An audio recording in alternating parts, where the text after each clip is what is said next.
우리 서로 인사 한번 하시죠. 앞뒤 잡아보시면서 이렇게 인사했으면 좋겠습니다. 은혜를 아는 자가 됩시다 하고 서로 인사 한번 나누시죠. 여러분 은혜 아는 자 맞습니까? 예. 우리의 믿음을 지키는 데 있어서 여러분 매우 중요한 요소 중 하나가 있는데 그게 무엇이냐면 은혜를 아는 겁니다. 은혜를 기억하는 겁니다. 제가 어렸을 적에 제 동네가 문현동이었거든요. 문현동이었는데 거기 기찻길이 있었습니다. 옛날에 문현동에 기찻길에서 막 놀았습니다. 그런데 항상 제 초등학교 때 어떤 선생님이 동네를 돌아다니면서 전도를 하셨어요. 아직도 기억나는데 동부교회의 주일학교 선생님이셨습니다. 그분이 돌아다니면서 아이들에게 100원짜리를 주든지 교회를 따라오면 초코파이 주겠다 라고 해서 제가 한번 간 적이 있습니다. 근데 나중에 그때는 그냥 뭐가 먹고 싶어서 얻어먹고 싶어서 그냥 간 것으로만 기억했는데 예수를 믿고 난 후에 가장 첫 번째로 그 선생님이 떠오르더라고요. 너무 보고 싶었습니다. 도대체 어디에 계신지 모르겠지만 잘 살아 계시겠죠. 그분이 저에게 전해주신 복음, 교회로 초청한 것이 너무 시간이 지나고 나니 너무 생생해서 그 은혜가 잊혀지지 않았던 것이죠. 그 은혜를 여러분 저는 기억하면서 살아가고 있습니다. 내가 스스로 발걸음을 옮긴 것이 아니라 하나님께서 누군가를 통해서 내가 하나님의 은혜를 경험할 수 있도록 인도하셨다는 것이죠. 그 은혜를 잊지 않고 살아가는 것이 저와 여러분들에게도 은혜가 됨을 여러분 믿으시기 바랍니다. 여러분 날마다 하나님께서 베푸신 은혜 여러분 있으시죠? 오늘 하루 살아갈 때에 여러분 그 은혜를 기억하셨습니까? 잊지 않으셨습니까? 이것이 여러분 우리 신앙에 있어서 매우 중요한 부분입니다. 그래서 하루하루를 우리가 살아가지만 은혜를 인식하고 사느냐 살지 못하느냐 이것이 저와 여러분들의 삶의 태도와 믿음의 태도를 반영한다는 것입니다. 결정할 수 있다는 것이죠. 그래서 여러분 성도는 날마다 내가 아닌 하나님의 은혜로 살아가는 존재임을 늘 인식하면서 사는 것이 여러분 성도입니다. 이 사실을 잊어버리는 순간 은혜와는 다른 방식으로 여러분 살아가게 된다는 것입니다. 여러분 이스라엘 우리가 잘 알고 있는 이 이스라엘은 40년이라는 긴 세월 동안의 광야 생활을 드디어 끝내고 그들이 꿈에 그리던 가나안 땅을 목전에 두게 됩니다. 오늘 살펴보는 신명기 8장과 또 이어지는 이하의 내용은 모세의 고별 설교 3편 중 2번째에 해당하는 내용입니다.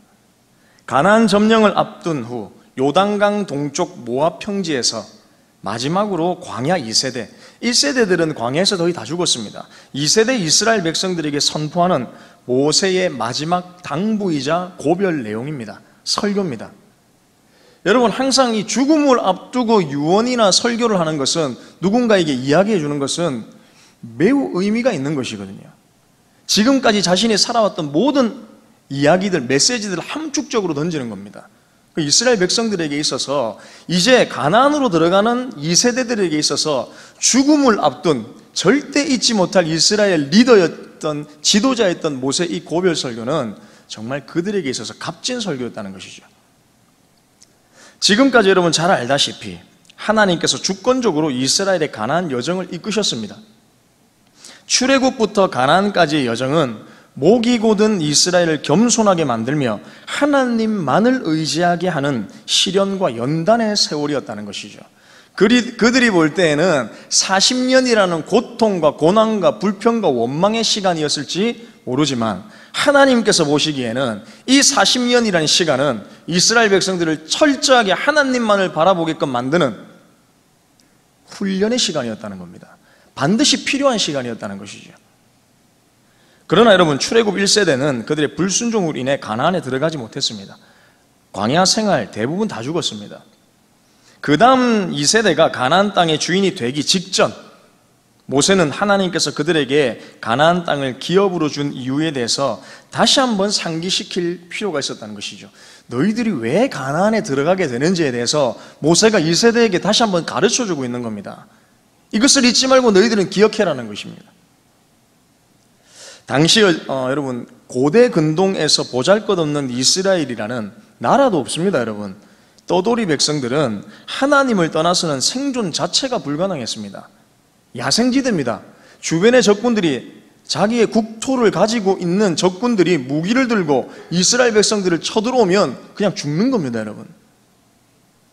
가나안 땅을 점령하고 국가가 세워지기 이전에 그들은 노예로서 430년을 보내고 아무것도 가진 것 없는 나그네와 같은 정말 보잘것없는 모습에 불과했다는 것이죠. 이러한 이스라엘이 경제적으로 군사적으로 기반이 갖춰진 튼튼한 가나안에 있는 나라들을 점령한다는 것, 여러분 이것은 현실적으로 볼 때에 아주 불가능한 일입니다. 말이 안 되는 일입니다. 따라서 이들에게 하나님은 있어도 되고 없어도 되는 그러한 존재가 절대 아닙니다. 자신들의 생명을 좌지우지할 수 있는 분이 바로 누구시냐? 하나님이시다는 거죠. 여러분, 출애굽하는 그 순간부터 하나님께서 이스라엘 백성들을 인도하셨습니다. 애굽도 자기 힘으로 나오지 못했습니다. 하나님께서 10가지의 재앙을 일으키셔서 바로가 겁을 먹고 이스라엘 백성들을 보낸 거죠. 이스라엘 백성들이 막강한 힘을 가져서 나온 것이 절대 아니었다는 겁니다. 그분께 모든 것이 달려 있었습니다. 사랑하는 여러분, 생각해 보십시오. 애굽을 빠져나올 때 모세를 통해 하신 하나님의 말씀만을 듣고 그들은 광야의 여정을 시작했습니다. 그들에게는 아무것도 없었습니다. 어차피 노예로 평생을 살면서 죽어도 아무런 상관이 없는 존재들이 이스라엘이었다는 것이죠. 누구도 알아주지 않습니다. 그런 이스라엘이 이제는 가나안 점령을 목전에 두고 있습니다. 출애굽하기 전과는 완전히 다른 변화가 이스라엘 백성들 가운데에 있었던 것이죠. 하지만 여러분, 성경을 살펴보면 하나님께서는 전쟁을 위한 일반적인 방법을 그들에게 절대 제시하지 않습니다.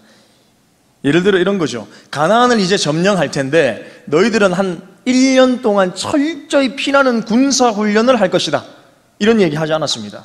무기를 제작할 것이다, 이런 얘기도 하지 않았죠.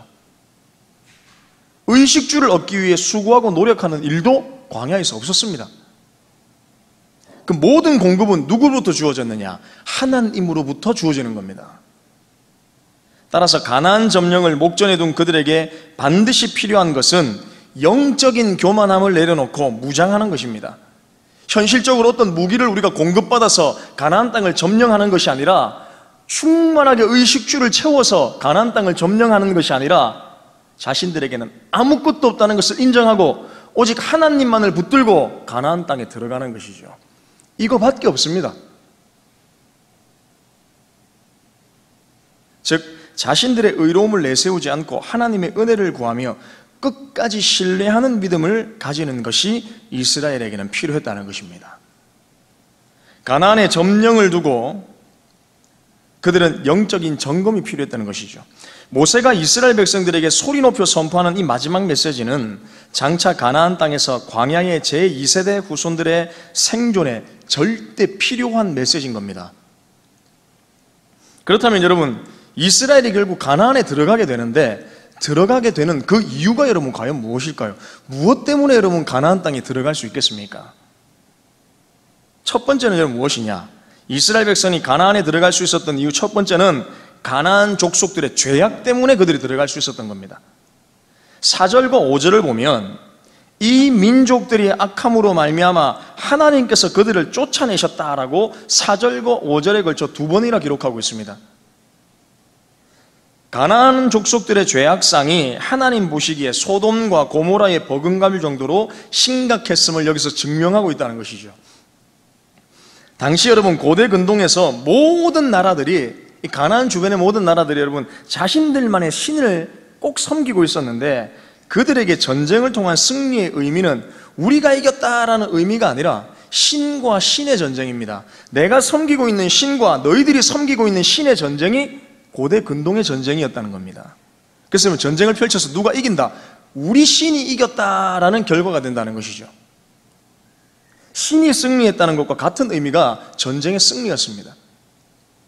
그렇기 때문에 이스라엘의 전쟁은 그들의 전쟁이 아니라 누구의 전쟁이냐? 하나님의 전쟁인 겁니다. 하나님과 가나안 땅에 있는 우상과의 전쟁인 겁니다. 당시 우상을 숭배하였던 가나안의 모습은 여러분 어떠냐? 우리가 잘 알다시피 자신의 자녀들과 사람들을 제물로 바치는 일들이 비일비재했죠. 가나안 우상 숭배 모습이었습니다. 성적인 타락은 말할 필요도 없죠. 이러한 행위들은 하나님을 정면으로 대적하는 일들이었습니다. 왜냐하면 하나님께서 지으신 사람의 그 형상은 하나님의 영이 들어가 있는 겁니다. 즉 사람의 존재 가치와 목적을 알지 못하게 하는 비인간적이고 비인격적인 모습이 가나안 우상 숭배로 가득 차 있었다는 것이죠. 즉 악으로 물들어 있었다는 겁니다. 심판받아 마땅했다는 겁니다. 그것은 우상을 숭배하는 자들에게 나타나는 공통적인 특징이었다는 것입니다. 1절부터 여러분 3절에 보면 이러한 우상을 숭배했던 아낙 자손의 멸망은 당연했죠.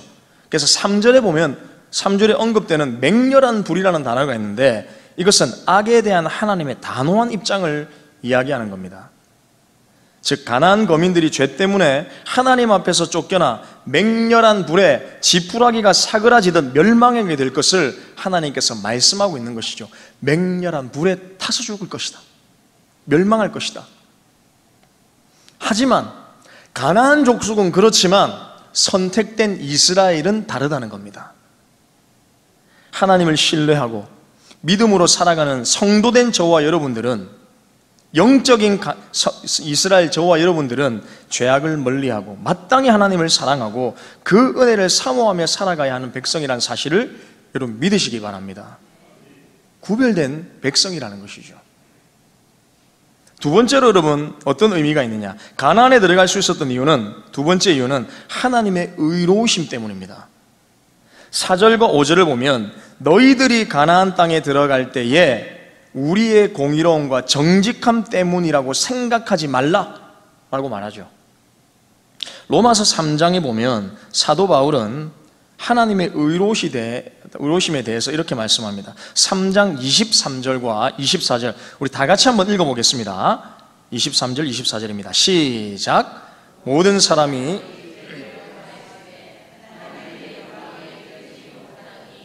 그리스도 예수 안에 있는 속량으로 말미암아 하나님의 은혜로 값없이 의롭다 하심을 얻은 자 되었느니라. 아멘. 이것이 여러분 바로 하나님의 의로우심입니다. 우리의 공로가 아니라 완전하신 그분이 죄인인 우리를 위해 일하시고 그분이 우리를 구원시키셨다는 사실입니다. 그분은 충분하고 완전히 구원할 능력이 있으신 분이시라는 것이죠. 그럼에도 이스라엘 백성들 가운데는 4절에 나의 공의로움을 말미암아 여호와께서 나를 이 땅으로 인도하여 들여서 그것을 얻게 하셨다 라는 잘못된 생각을 가질 가능성이 충분히 있었다는 것입니다. 그 여지를 하나님께서 남겨두지 않으시는 겁니다. 너희들의 공의로움이 아니라 나의 의로움, 나의 공의로움 때문에 너희들이 가나안 땅에 들어가는 것이다. 그래서 모세는 이스라엘 백성의 교만한 마음을 철저히 예방하고 점검할 필요를 느꼈기 때문에 5절을 통해서 이스라엘이 가나안 땅을 얻게 된 것이 아니라 그것이 너희의 공의로움 때문도 아니며 너희의 마음의 정직함 때문도 아님을 확고히 말씀을 통해서 밝히고 있는 것이죠. 착각해서는 안 된다. 가나안 땅에 지금 너희들이 들어가는 것, 너희들의 공의가 절대 아니라는 겁니다. 너희들의 능력이 절대 아니라는 겁니다. 출애굽할 때부터 가나안을 목전에 둔 이스라엘 백성이 하나님 앞에서 40년간 보여준 태도, 여러분 잘 알고 있죠? 우리가 너무 많이 들어서 잘 알고 있습니다. 광야 생활 내내 이 이스라엘 1세대, 이 출애굽 1세대들이 하나님께 어떻게 반응했습니까? 하나님을 늘 거역하며 목이 곧은 교만한 자의 모습이었습니다. 오히려 하나님을 멸시하는 태도로 그들은 지금까지 지내왔다는 것이죠. 이스라엘에 어떠한 공의가 없음에도 불구하고 일관된 불순종으로 교만으로 늘 하나님을 거역하던 이스라엘 백성들을 모세는 누구보다 잘 알았기 때문에 계속해서 6절 이하에 보면 과거의 이스라엘의 교만함과 죄악성에 대해서 고발하고 있습니다. 여러분, 우리가 뉴스를 통해서 접하는 범죄를 많이 보죠. 범죄가 많이 일어납니다. 뉴스를 통해서 우리가 자주 접하게 됩니다. 그런데 우리가 뉴스를 통해서 이렇게 생각할 때 있죠. 정말 죽어야 마땅한 죄를 지은 사람이 있습니다. 하지만 내가 그 죄를 짓지 않았다고 해서 내가 자연스레 의로운 사람이라고 단정 지을 수 없다는 겁니다. 하나님의 기준에서는 내가 그 사람보다 훨씬 의롭다라고 단정 지을 수 없다는 것이죠. 그것은 여러분 상대적인 겁니다. 인간 세상에서는 상대적인 의로움을 펼칠 수 있겠죠. 누구누구 비교해 가면서 이야기할 수 있습니다. 하지만 성경은 의를 절대적으로 언급합니다. 1세대의 가나안 입성의 실패로 인해 이제는 여호수아를 중심으로 2세대들은 가나안 입성을 준비하고 있습니다. 1세대의 불순종과 실패를 그들은 눈으로 목격했습니다. 1세대들이 불순종해서 가나안에 들어가지 못했다, 이걸 눈으로 목격하고 그것을 경험했던 세대가 2세대입니다. 근데 이제 2세대는 가나안 땅을 목전에 두고 있습니다. 그렇다면 여러분 어떤 생각이 들겠습니까? 4절에서 그들은 이렇게 생각할 수 있는 것이죠. 하나님께서 불순종한 1세대들을 가나안에 들여보내지 않으셨다.